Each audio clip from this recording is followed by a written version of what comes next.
हा अनुभव माझ्या भावाने मला सांगितला आहे। मी अमेरिकेत बिझनेस डेव्हलपमेंटमध्ये काम करतो। माझा भाऊ तसा मुंबईमध्ये असतो। तो एक बँक मॅनेजर आहे। कामामुळे आमचं खूप वेळ भेटणं होतं। 2-3 वर्षाला एकदा भेटतो आम्ही। लग्न दोघांचं पण झालं आहे। दोघांना पण मूल आहेत। त्यांच्या भविष्यासाठी आम्ही न दिवस बघतो न रात्र, जीवापाड मेहनत करतो। हो, हे खरे आहे की त्यांच्यासाठी नातेवाईकांशी जास्त संबंध राहत नाहीत, अगदी आईवडिलांशी सुद्धा। या धावपळीच्या जीवनात नातेवाईकांची भेट घेणे सुद्धा अवघड झाले आहे। पण हा सगळा विचार करून मी शेवट ठरवले की आपले तिकडे जाणे होत नाही ना, आपण त्यांनाच बोलवून घेऊया इकडे। म्हणून मी माझ्या लहान भावाला बोललो, यावेळी काहीही झाले तरी हरकत नाही, पण यावेळेसची दिवाळी ही माझ्याच घरी असेल। तू सगळ्यांना घेऊन ये अमेरिकेत, आई बाबा आणि तुझी फॅमिली। माझ्या लहान भावाचं नाव आहे सतीश। सतीश म्हणाला, अरे दादा ठीक आहे, मी येईल। माझी बायको मुलं पण येतील। पण आई बाबाचं काय? ते गावी राहतात कोकणात, ते साधे मुंबईला येत नाहीत। आणि तू बोलतोयस अमेरिकेत घेऊन ये, शक्य नाही आहे रे। सतीश म्हणाला, दादा एक काम कर, तू यावेळी येच मुंबईला। बघ तुझ्या बॉसला बोलून, दिली सुट्टी तर ठीक आहे, नाहीतर ये मुंबईला। तुझ्यासाठी चांगला जॉब बघून ठेवेल मी। मी म्हणालो, अरे ठीक आहे, मी विचार करतो, बघतो बॉसला विचारून। असे बोलून मी सुट्टीसाठी अर्ज केला, पण तो फेटाळला गेला। मी संतापून बॉसजवळ गेलो आणि त्यांना म्हणालो, मी तुमचा मॅनेजमेंट टीमचा लीडर आहे। टीमला मॅनेज करून मी ऑफिस वर्क पण करतो आहे। मी तुम्हाला आतापर्यंत खूप प्रॉफिट दिला आहे। माझे बाबा आजारी आहेत, मला जाऊ द्या। तो तरीही तो ऐकत नव्हता। तो म्हणाला, मी इथून सगळं अरेंज करतो। मी म्हणालो, ते इकडे येत नाही तीच तर अडचण आहे। त्यांना इथलं वातावरण जमत नाही। काही केले तरी बॉस काही सुट्टी देत नव्हता आणि माझे बाबा काही अमेरिकेत येत नव्हते। मी खूप दिवस विचार केला आणि शेवट कोणाला काही सांगितले नाही। तसाच सगळी फॅमिली घेऊन मी मुंबईला आलो। सतीशने विचारलं, चला म्हणजे शेवट सुट्टी दिली तुला? मी म्हणालो, अरे नाही, मी डायरेक्ट आलो आहे, न कोणाला सांगता।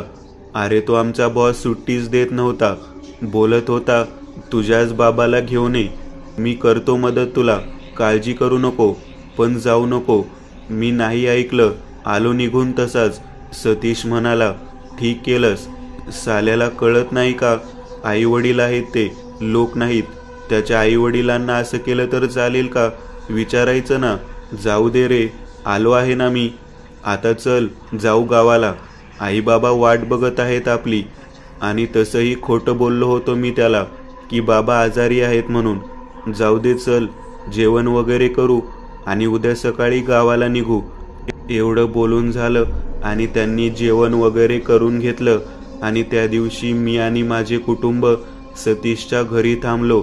तसं तर आम्हाला उशिरा झोपायची सवय होती, पण आम्ही त्या दिवशी खूप लवकर झोपलो, कारण आम्हाला आईबाबाची एवढी आठवण येत होती की आम्हाला दोघांना पण झोप येत नव्हती।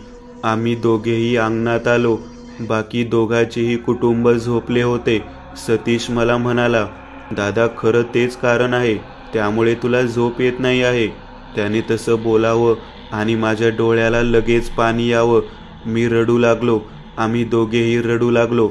मी म्हणालो, बघ ना रे, मला कोणत्या तोंडाने आईबाबाकडे जाऊ असं झालं आहे, कारण माझं जसं लग्न झालं तसं मी अमेरिकेत शिफ्ट झालो आणि तिथून पुढे आज मी त्यांना भेटायला चाललो आहे। फोनवर बोलून तरी काय होतं? किती तळतळ झाली रे बाबाची। मी चुकलो, मी खूप चुकलो सतीश। बाबा मला काय बोलतील का बोलणारच नाही, ही भीती मला नीट झोपू पण देत नाही आहे। सतीश म्हणाला, दादा काही काळजी करू नको, बाबा आहे ते आपले, आणि रागात जरी असले तरी त्यांचा सगळा रागही आपली लहान लहान मुलं थंड करतील। नातू बघितला ना, कुठलाही आजोबा एवढा आनंदी होतो की सगळं विसरून तो मोहात मग्न होतो। त्यामुळे काही काळजी करू नको, ठीक आहे? चल, रात्रीचे 2 वाजले आहेत, आपल्याला झोपायला हवं, नाहीतर सकाळी उशीर होईल। सकाळ झाली, सगळ्यांनी पटापट कामे उरकून घेतली आणि इतक्या दिवसानंतर म्हणजे तब्बल 10 वर्षात आम्ही शेवट आमच्या गावाकडे निघालो. आम्ही सगळे खूप प्रसन्न होतो, अगदी जसे नवीन जीवन मिळाले आहे.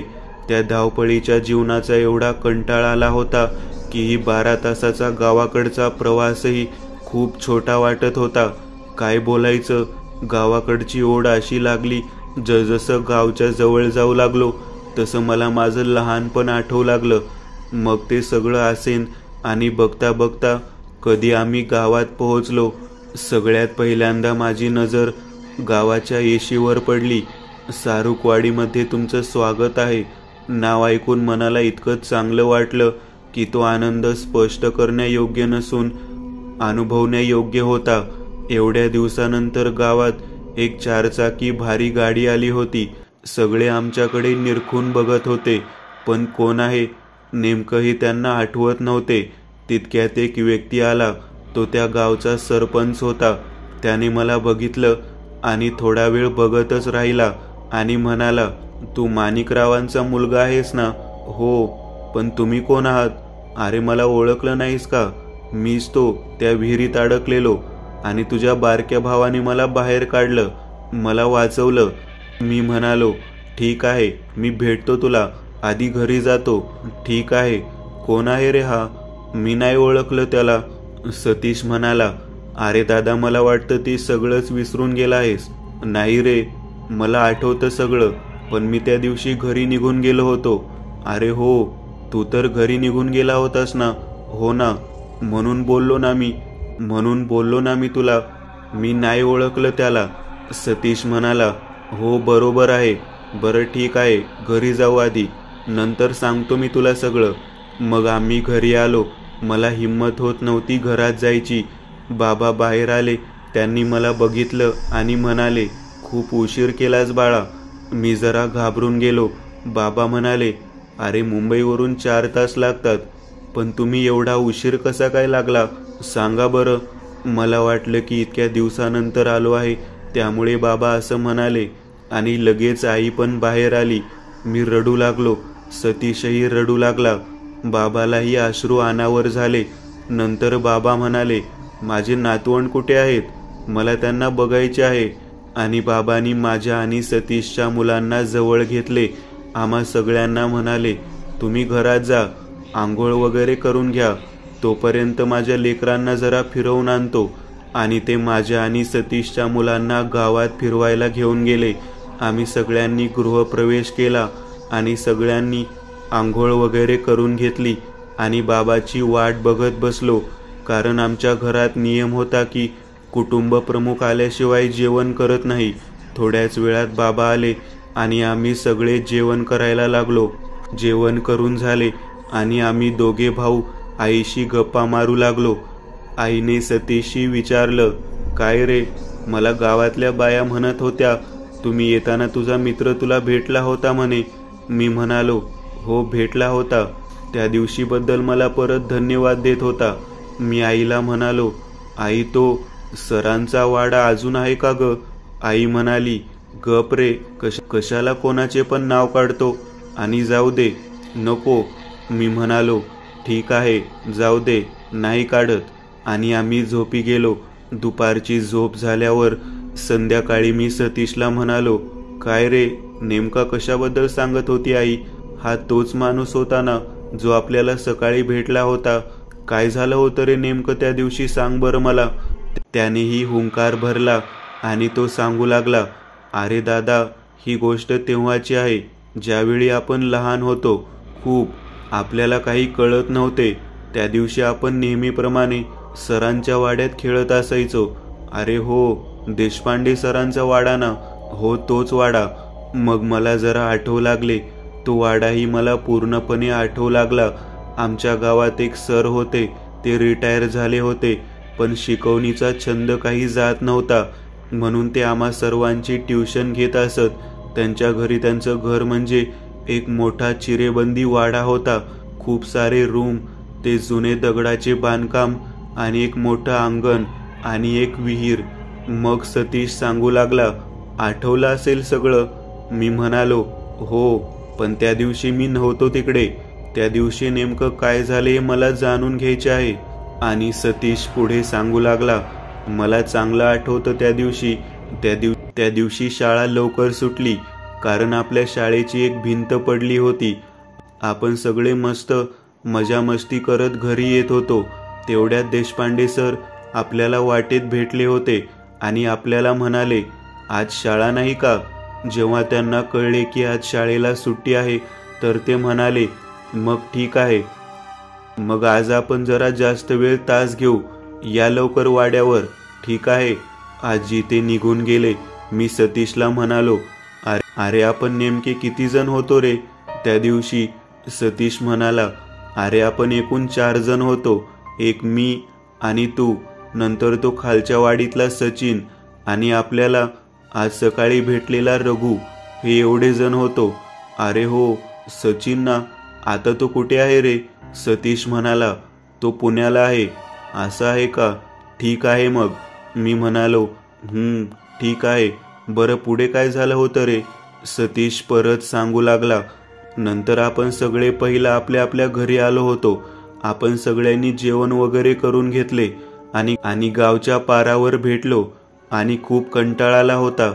पण शेवटी नवीलाच आपण सगळ्यांनी ट्युशनला जायचं ठरवलं, कारण नसतो गेलो तर सरांनी आपल्या सगळ्यांच्या घरी सांगितलं असतं.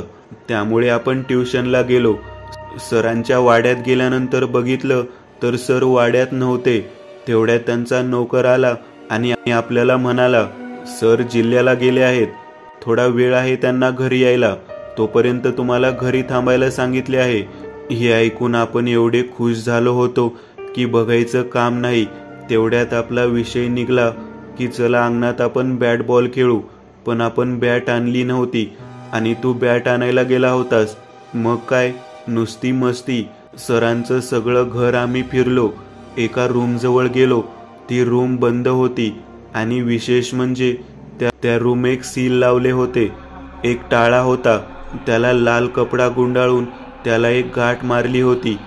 खरं सरांनी सुद्धा त्या रूमकडे जाण्यास सक्त मनाई केली होती. त्या दिवशी आम्ही त्या रूमकडे गेलो होतो. माझ्यासोबत ते दोघे होते. ते म्हणाले, चल बघू तरी नेमकं आहे तरी काय या रूममध्ये. मीही थोडा विचार केला आणि म्हणालो, ठीक आहे, बघू काय आहे या रूममध्ये. आणि सचिनने ती गाठ सोडली आणि आम्ही ती रूम खोलणार. तेवढ्या सरांचा नोकर आला आणि आम्हाला खूप ओरडला आणि खाली जाऊन अंगणात खेळायला जा असा दम दिला. आणि पुढच्याच क्षणी तो तिथून काय घर सोडून सगळे सामान घेऊन निघून गेला. तुला खूप उशीर झाला.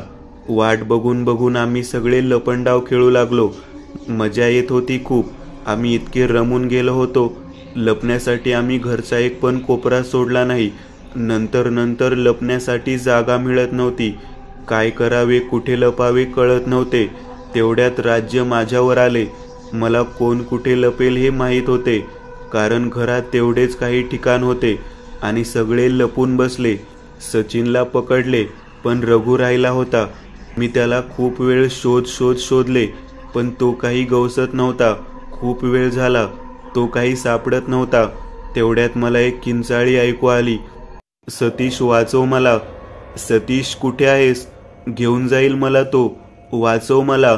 तो आवाज त्या विहिरीतून येत होता. मी आणि सचिन धावत त्या विहिरीजवळ गेलो आणि बघतोय तर काय, सचिनला कोणीतरी त्याला विहिरीखाली खेचत होतं. त्याला पोहता येत होतं, तरी त्याला तो काही करू देत नव्हता. लपण्यासाठी जागा नाही म्हणून तो विहिरीत लपण्यासाठी गेला होता. विहिरीत एक कपार होती. कपार म्हणजे विहिरीतली एक अशी जागा जिथे पाणी जाऊन जाऊन त्या ठिकाणी एक खड्डा झालेली जागा, त्याला कपार म्हणतात. तो त्या ठिकाणी जाऊन लपून बसला होता आणि काही वेळानंतर तो मोठ्याने किंचाळू लागला. आम्ही दोघे त्याला वाचवण्यासाठी आतोनात प्रयत्न करत होतो. तेवढ्यात एक भयानक आकृती दिसली. पाण्याच्या खाली होती. मला ती आकृती दिसत होती. मी थोडाही वेळ वाया न घालवता मी एक काठी घेतली आणि विहिरीत उतरलो. भीती तर खूप वाटत होती, पण काही पर्याय नव्हता. पुढचा थोडाही विचार न करता मी खाली उतरलो.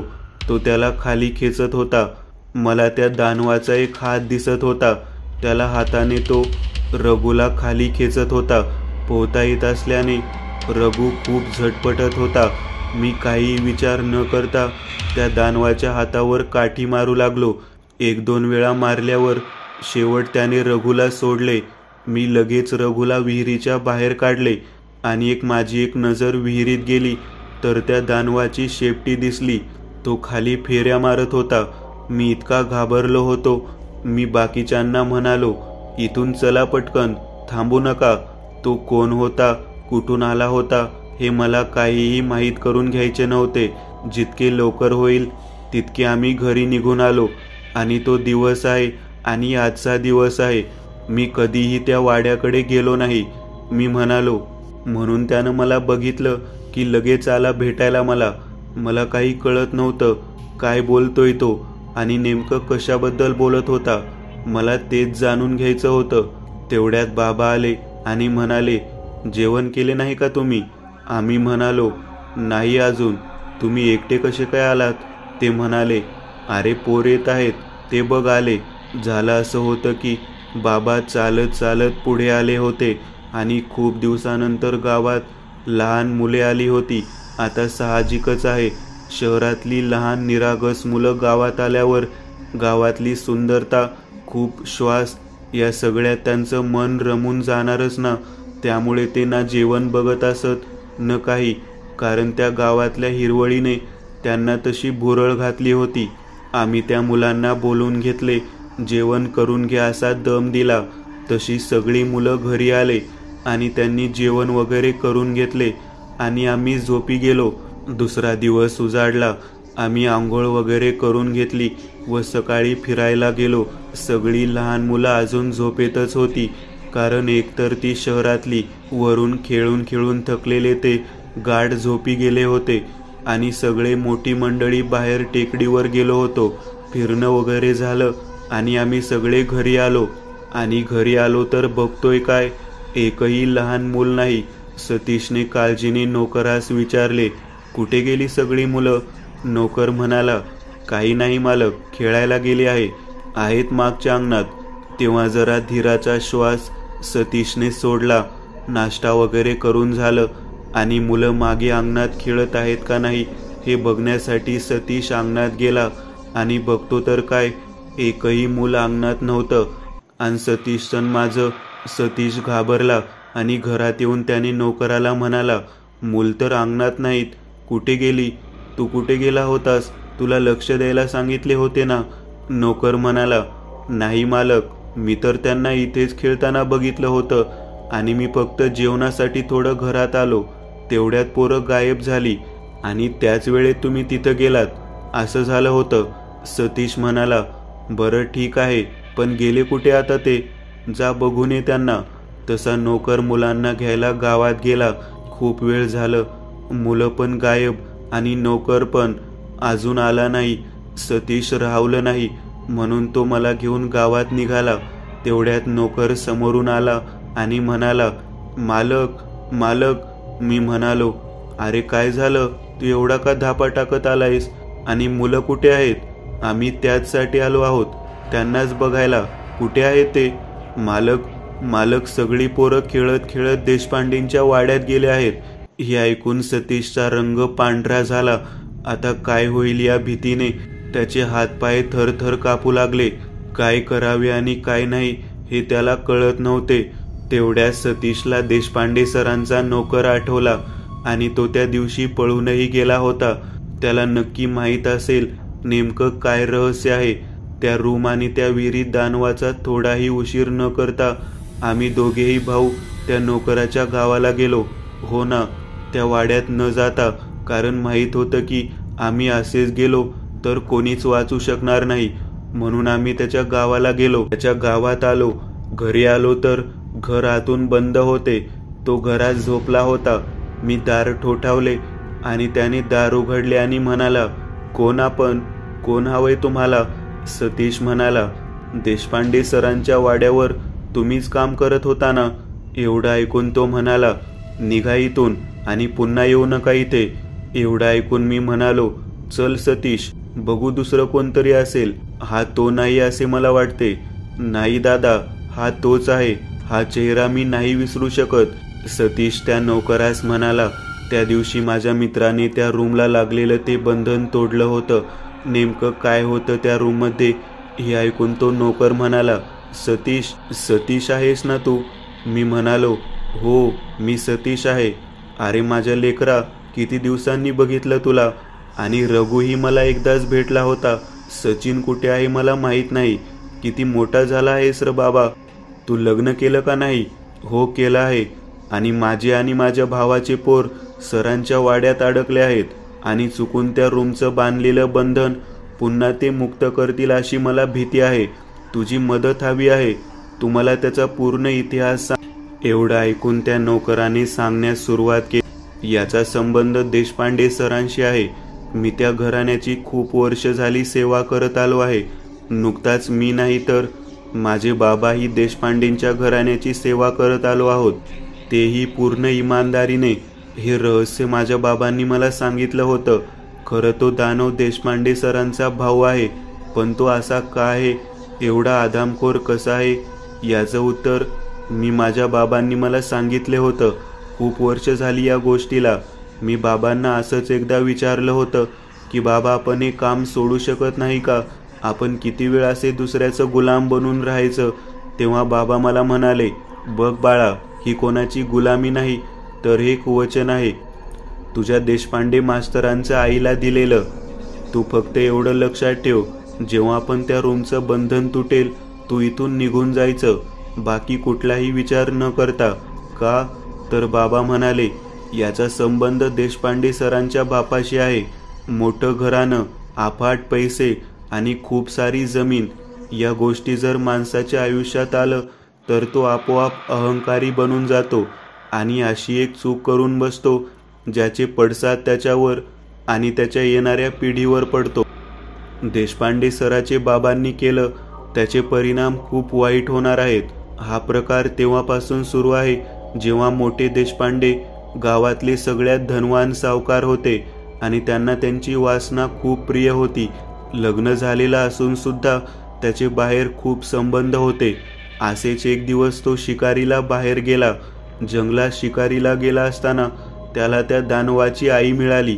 देशपांडे सरांची दुसरी आई इतकी सुंदर होती की तिला बघताच मोठे मालक तिच्या प्रेमात पडले. ते तिच्यासाठी रोज जंगलात येत असत आणि तिच्यासोबत बाकीचा वेळ घालवत असत. असंच खूप दिवस चालू राहिले आणि शेवटी मोठ्या मालकाने तिच्यासोबत लग्न केले. एक स्वतःची बायको असतानाही. तुझा देशपांडे हा मोठा देशपांडेंच्या पहिल्या बायकोचा मुलगा आहे आणि दुसरा या जंगलातील महिलेचा आहे. एक दिवस असंच मोठं धनी म्हणजे देशपांडे सरांचे वडील जंगलात तिला भेटायला गेले. ती ज्या ठिकाणी राहत ती जागा खूप विचित्र आणि भयान होती. म्हणजे त्या ठिकाणी न प्राणी येत होता न मानव, फक्त ती आणि तिच्या सोबतीच्या काही महिला राहत होत्या. ती एक झोपडी होती. तिथे एक 2 मंदिरे होती. मोठं धनी त्या ठिकाणी गेलं तर त्यांना ती दिसली नाही. खूप वेळ बघितल्यानंतर त्यांना एक गुफा दिसली. ते त्या गुफेकडे गेले. गुफेच्या तोंडावर गेल्यावर आतून कसली तरी पूजा चालत असल्याचा आवाज येत होता. त्यांनी मध्ये जाऊन बघितलं आणि जणू त्यांच्यावर भला मोठा डोंगरच कोसळला. त्या गुफेत कसला तरी मंत्र उच्चार चालू होता आणि 10 महिला अनुयायी गोल घेरा घालून बसल्या होत्या. त्यांच्या मधोमध ती बसली होती. त्यावेळी ती गर्भवती होती. मोठं धनी जरा लांब उभं होतं, त्यामुळे दृश्य एवढं स्पष्ट दिसत नव्हतं. मोठं मालक थोडं पुढे बघण्यासाठी गेले तेव्हा जे त्यांना दिसलं त्यावर त्यांना विश्वास बसत नव्हता. जिच्या सौंदर्यावर पण सर्वस्व निर्चावर केलं ती एक अतिशय कुरूप महिला आहे, जी दुसऱ्या तरुणीचे रक्त पिऊन तिचं सौंदर्य स्वतः शोषून घेते. हे सगळं बघून मोठं धनी एक क्षणही तिथे थांबले नाही. ते ताबडतोब तिथून निघून आले. आपलं रहस्य उघडं झालं याची कल्पना जेव्हा त्या कैदाशिनीला झाली तेव्हा तिने मागे पुढे विचार न करता देशपांडेंच्या वाड्यावर गेली आणि तिचा हक्क तिला हवा आहे अशी मागणी करू लागली. तिचं तोंडही बघायचं नव्हतं, कारण एवढा मोठा विश्वासघात तिने केला होता. ती म्हणाली, मला तुमच्या पत्नीचा दर्जा हवा आहे आणि तुमच्या मालमत्तेत हिस्साही हवा आहे. तुम्हाला मला स्वीकार करावं लागेल. हे काही मोठ्या मालकाने मान्य केलं नाही आणि तिला अपमानित करून तिथून हाकलून दिलं. पण बाळा, म्हणतात ना, मृत्यूपेक्षा जास्त वेदना अपमान देऊन जातो. हो, ज्या व्यक्तीचा अपमान होतो अगदी त्याच वेळी एक नवीन व्यक्तिमत्व जन्मास येतं. ते कसं असेल, वाईट की चांगलं, हे केलेल्या अपमानावर अवलंबून असते. तिच्या बाबतीतही असेच झाले. तिचा अपमान झाला, पण वैभव आणि सुंदरतेच्या अधीन झालेली ती जाताना हा श्राप देऊन गेली की माझं मूल या घराण्यात एक अंशही राहू देणार नाही. मोठं धनीही शांत बसणारे नव्हते. त्यांनी लगेचच एका ब्राह्मणास संपर्क साधला. एक असा पवित्र आणि त्रिकालदर्शी पुजारी. मोठ्या मालकाने सगळं घडीत त्या पुजाऱ्याला सांगितलं. तसा यावर उपाय म्हणून पुजारीने उपाय सांगितला. आणि हे सगळं फक्त तुझ्या पहिल्या बायकोचं पोरग जेव्हा 24 वर्षाचं होईल तेव्हाच फक्त त्यालाच सांगितलं. पण मोठ्या मालकाला एक प्रश्न पडला होता. ते म्हणाले, महाराज, पण माझं दुसरं मूल जन्मास यायला वेळ आहे आणि त्या कैदाशीन उद्या तिच्या मुलाला जन्म देणार आहे. मग कसं शक्य होईल? हो, मान्य आहे. तोपर्यंत तुला गाव आणि वाडा दोन्ही सोडून जावं लागेल. तसे मोठ्या मालकाने गाव सोडून, पहिली बायको आणि होणारं मूल घेऊन देश सोडून अमेरिकामध्ये राहायला गेले. इकडेही त्या अमानवाचा जन्म झाला आणि काही वेळातच त्याने गाव, जंगल यावर वर्चस्व निर्माण केले. तो इतका आदमखोर होता की लहान मुलांना पाण्यात नेऊन जिवंत खात होता. असेच दिवस उलटत गेले आणि छोटे मालक त्या योग्य झाले होते. तेव्हा मोठ्या मालकाने या दानवास कसे कायमचे समाप्त करायचे ते सांगितले. तो अमेरिकेतून आला. त्याने अगदी तसेच केले. पण काय चूक झाली हे त्यालाच माहीत. तो फक्त त्याला कैद करू शकला, मारू शकला नाही. या मागचं कारणही त्यालाच माहीत आहे. मी म्हणालो, कोणाला? ते म्हणाले, तुझ्या सरांना. हो, देशपांडे सरांना. त्याला कसे मारायचे हे फक्त त्यांनाच माहीत आहे. मी म्हणालो, मला भेटायचे आहे त्यांना. कुठे आहे ते? ते म्हणाले, आपल्या गावच्या बाहेर शासकीय विश्रामगृह आहे ना, तिथे. पण तुमचा प्रसंग जेव्हापासून घडला, म्हणजे तू लहान होतास तेव्हा जे झालं, त्या दिवशीपासून ते राहायला तिथे गेले आहेत. न कोणाला बोलतात, न भेटतात, एकटेच राहतात. सतीश म्हणाला, मला त्यांना भेटायचे आहे. माझ्या लेकराचा प्रश्न आहे. त्याच क्षणी सतीश, मी आणि तो नोकर देशपांडे सरांकडे निघालो. आम्ही त्याच्या ठिकाणावर पोहोचलो. नोकरांना आवाज दिला, मालक, मालक, दार उघडा. बघा कोण आले आहे तुम्हाला भेटायला. पुढून खूप विचित्र प्रतिसाद आला आणि खूपच रागात, तुला सांगितलं होतं ना, येऊ नको मला भेटायला. तुझी नोकरी संपली आणि मला मालक बोलू नकोस. तो नोकर म्हणाला, नाही, मी अजूनही तुम्हाला मालकच मानतो आणि तुम्ही कायम माझे मालकच राहणार. नको रे अंत पाहू. माझं मला मरू दे. माझ्या मरणाने तू जा इथून, जा बघू. तेवढ्यात सतीश म्हणाला, सर, मी सतीश, तुमचा सगळ्यात लाडका विद्यार्थी. माफी मागायला आलो आहे. त्या दिवशी मी नीट ऐकले नाही तुमचे. दार उघडा सर. 2-3 मिनिटे काहीच प्रतिसाद आला नाही. नंतर सरांनी दार उघडले. देशपांडे सर बाहेर आले. आल्यानंतर त्यांनी सतीशला आलिंगन दिले आणि रडू लागले. म्हणाले, बाळा, किती दिवसांनी भेट दिलीस. माझी एकदाही आठवण नाही आली का रे तुला? सतीशचेही डोळे पाणावले होते. तो म्हणाला, सर, काय करणार? यशस्वी होण्याचा जुगार नातेसंबंध हिसकावून घेतो. माझ्या बाबतीत तसेच झाले. माझा भाऊ पण आला आहे. तुम्ही ओळखता ना त्याला? सर म्हणाले, हो. त्या प्रसंगानंतर त्या ठिकाणी रोज काही ना काही विपरीत घडत राहिलं. त्यामुळे गावातली लोक मला काहीही बोलू लागले. तो अपमान मी सहन करू शकलो नाही, म्हणून सगळ्यापासून दूर या ठिकाणी राहायला आलो आहे. पण तू इकडे कसा काय? जा बाळा इथून, नाहीतर काहीतरी अनपेक्षित होईल. सतीश म्हणाला, अनपेक्षित होईल नाही, झाले आहे. त्याने माझ्या लेकरांना. सर म्हणाले, बस, पुढे बोलू नको. कुठे आहे तुझे मूल? तुमच्या वाड्यात. आणि मी त्यांना घेऊन जाणार, आणि तेही सुखरूप.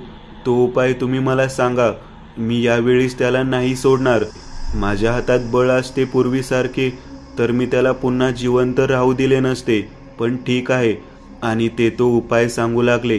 सगळ्यात पहिलं तुला सक्षम व्हावं लागेल. शरीराने आणि मनाने सुद्धा कुठलाही तामसिक आहार नाही केला पाहिजे.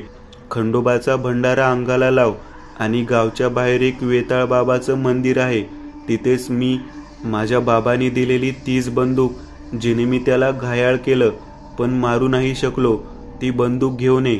त्या बंदुकीस पिंपळाच्या पाण्याने अभिषेक घालावा लागेल आणि रात्री चंद्रप्रकाशात त्याला कमीत कमी 2 गोळ्या माराव्या लागतील. होईल ना बाळा तुला? सतीश म्हणाला. माझ्या लेकरासाठी का नाही होणार सर? यावेळी साधारण मनुष्य नाही लढणार, त्याच्याशी एक बाप झुंज देणार आहे. सर आशीर्वाद द्या. सरांचा आशीर्वाद घेऊन माझा भाऊ सतीश निघाला. सगळी विधी उरकून झाली. हातात बंदूक घेऊन तो निघाला. न त्याला बंदूक चालवता येत होती, न त्याने कधी चालवली होती, पण एक बाप ना, तो लेकरासाठी निघाला निधळ्या छातीने. सोबत देशपांडे सर, मी आणि नोकर इथेच थांबलो होतो. त्याने वाड्यात प्रवेश केला आणि बघतो तर काय, त्याची दोन्ही मुलं एका विचित्र घाणेरड्या जाळ्यात अडकली होती. झालं असं होतं, वाड्यात त्याची आणि माझी मुलं सोबत गेली, पण माझी मुलं परत वापस आली, त्याची तिथेच राहिली. समोर लेकरांना बघून त्याच्या डोळ्यात पाणी आलं. ते बघून देशपांडे सर म्हणाले, धीट बन बाळा, यासाठी खूप हिंमत हवी आहे, रडू नको, लढ. हे ऐकून त्याला हुरूप आला. सतीशने जोरात एक आवाज दिला, बाहेर ये रे, माझ्या मुलांना सोड, जे काही आहे ते माझ्यासोबत कर. थोडा वेळ शांतता पसरली आणि त्याच क्षणी त्या विहिरीतले सगळे पाणी बाहेर आले. गुरगुर असा आवाज येऊ लागला, जणू एखाद्या सिंह गुरगुरत आहे. हळूहळू त्याचे आधी पंजे बाहेर आले, नंतर तो बाहेर आला. भयानक तोंड, त्यातून लाळ गळत होती. मोठे मोठे पंजे आणि लांबलचक शेपटी आणि आकार सतीशपेक्षा तिप्पट असे त्याचे भयानक रूप बघून सर म्हणाले, हा तर पहिल्यापेक्षा जास्त मोठा झाला आहे आणि शक्तिशाली सुद्धा.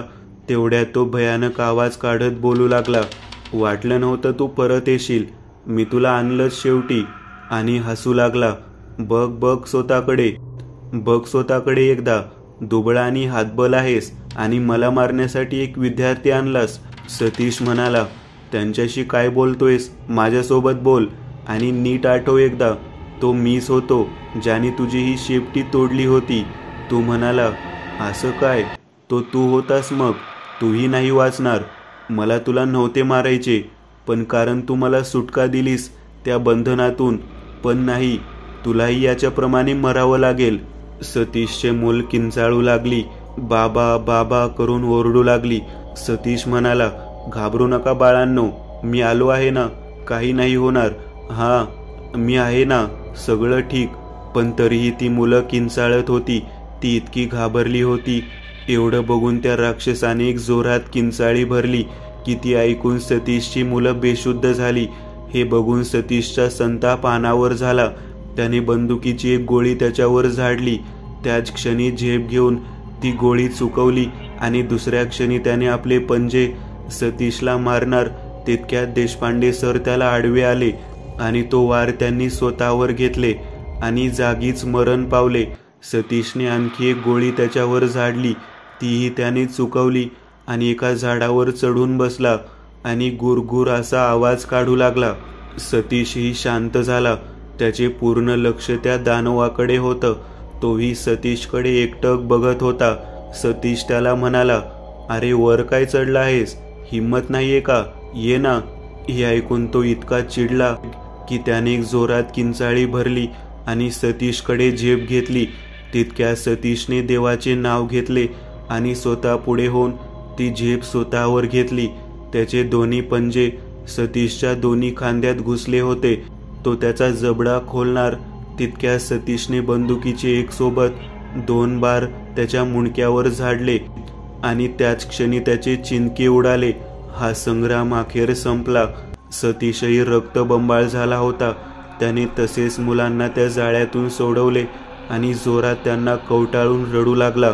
तितक्यात मीही तिथे आलो आणि आम्ही सगळे त्याच रात्री आईबाबांना घेऊन मुंबईला निघून आलो. एक परी बरेच झाले, त्यालाही मुक्ती मिळाली आणि देशपांडे सरांनाही.